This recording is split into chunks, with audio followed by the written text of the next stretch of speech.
kulanti waxaana wanaagsan dhammaan bahda ku xiran janaalka kulmiye technology koorsadan waa koorsadii plus cashirku waa cashirkii 26aad maanta waxaan qaadanaynaa function with multiple parameter function oo leh multiple parameter laba parameter iyo wixii kasii badan tutorialkii hore waxaan soo qaadanay function with one parameter functionkaasoo leh one parameter haddii aadan cashirkaas fiirsanin fadlan waan soo sharxay dib ugu noqo haddii aan rabno inaan function aan sheegno amba aan qabsano kor waa ku qori kartay haddii aad rabto kor waa ku qori kartaa haddii aad rabto hoos waa ku qori kartaa hadda aniga kor aan iskaga qoraya waxaan sheegayaa that tabka return tabka return tabkan waxaa rabaa inti inuu soo cesho functionkan tiro inti inuu soo cesho qiimo kadib waxaan sheegaa magaca oo kaasoo ah isku dar kadib markii aad dhahdo isku dar waxaa furaysaa sida ogtihiin bracket kadib bracket fura waxaan rabaa inuu functionkan qaato laba parameter maxaa ka wadaa in lagu soo baaso laba xog kan ugu horeeya waxaan iskaga baxaa number 2 kan kalena number 2 kan waxaa iska leeyahay number 2 kadib waxaa furaysaa bodiga function labadaas calaamad caret braces waxaa laga helaa b4 benta agteeda geeskeeda dhinaca midig ka fiiri okay kadib waxaan qabsanayaa hal variable kaasoo aan rabo inaan isku daro wadarta kadib waxaan leeyahay number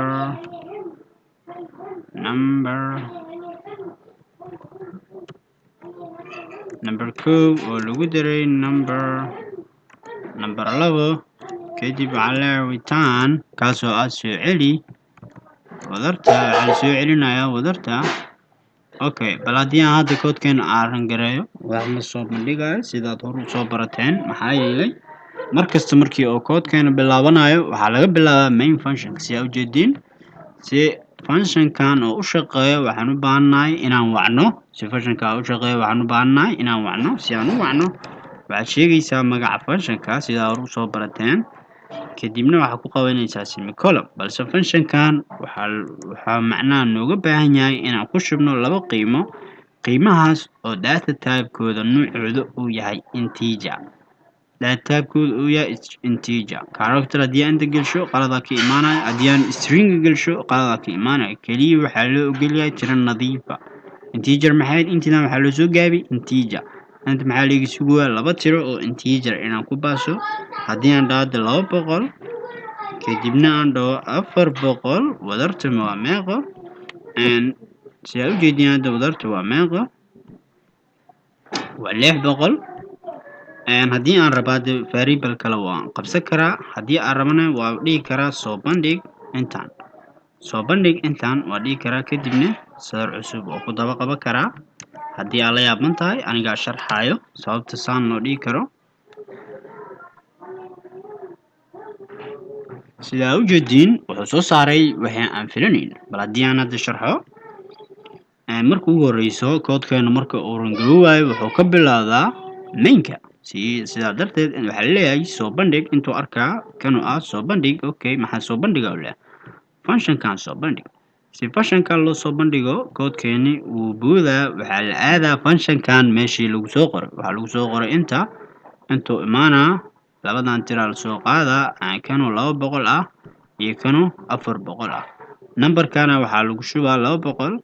kanna waxaa lagu shubayaa 400 marka lagu shubo wuxuu qabsanaa kadib wadarta variable-kana la qabanaa kadib wuxuu leeyahay equal okay sugaa leeyahay variable-kan labadana la soo fiirina waxaa leeyahay kan meeqa ku jiro waa 200 oo lagu daray kanoo meeqa ku jiro waa 400 kadib waxaa lagu shubaa inta 600 meeqa lagu shubaa 600 kadib waxaa leeyahay soo celi wadarta haddii aan rabo hadda saan waa iska dhigi karaa variable-kan dhan inaan ka tago qaabkan waa samey kartaa variable-kan dhan aan ka tago keliya aan return le dhaho maxaa yeelay saas waa la samey karaa si koodkeena oo u noqdo mid yar si aad ujeedin hadda fiiri saan xataa waa samey kartaa return wax allaala waa isku samey kartaa si aad ujeedin hadda wuxuu leeyahay intuu imaanaa kan waa meeqa waxaa lagu soo shubay meeqa kusoo baasay 200 kanna meeqa kusoo baasay 400 okay kan meeqa ku jiro kana waxaa lagu shubaa 200 kanna waxaa lagu shubaa 400 kadib inta la imaanaa return uu leeyahay soo celi okay maxaa soo celishaa okay maxaa tiradan soo celi kan meeqa waaye 200 oo lagu daray 400 waa meeqo 600 waxaa ka soo noqonaya inta 600 waa laga soo tegaa inta la imaanaa fashalkan waa la soo habeeyey meeqa ka soo baxday 600 inta meeqa waaye soo bandhig 600 meeqa soo bandhiga 600 waa adigoo sidaan oo kala dhahay 600 waxaan rajeynayaa in aad koodka si fiican aad ula socotid tutorialka dambena waxaan qaadan doonaa waxyaabo kale oo ku saabsan functionka haddii aad rabto hadda inta parameter kale waa ku sii dari kartaa adiga haddii baahidaada ay tahay markastoo aad parameter aad ku daraysid taasi yaa hilmaamin waxaa u dhexaysiisaa comma maxaa u dhexaysiisaa calaamadaas oo ah comma waxaa u dhexaysiinaysaa markastoo aad parameter laba parameter ee wixii ka badan isticmaalaysid waxaa u dhexaysiinaysaa comma calaamadan la dhahayo comma waxaa ka helaysaa calaamadan la dhahayo comma la'da tan labaad tan saddexaad meesha ka arkaysaa dhinaca midig okay haddii aan rabo hadda mid kale inaan kusii daro maxaa sameynaa comma kadib inti x oo kale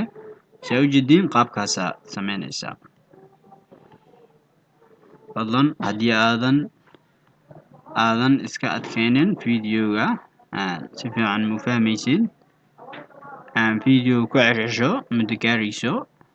tiro aad iyo aad u badan si aad si fiican ugu fahantid